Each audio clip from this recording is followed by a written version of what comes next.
பிறர் நம்மளை புகழ்றதோ இகழ்றதோ, பிறர் நம்மளை உயர்த்துறதோ தாழ்த்துறதோ, பிறர் நம்மளை கருத்து சொல்றதோ விமர்சிக்கிறதோ இது நம்முடைய வாழ்க்கையுடைய முடிவு செய்யாது.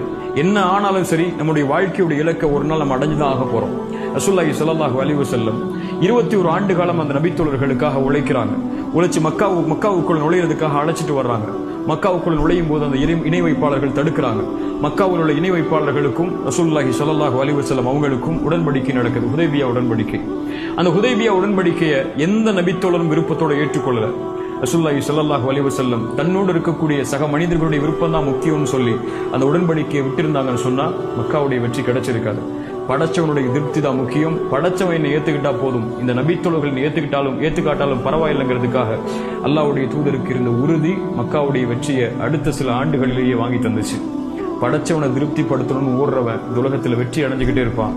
படைப்புகளை திருப்திப்படுத்தணும்னு ஓடுறவன் தோத்துக்கிட்டே இருப்பான்.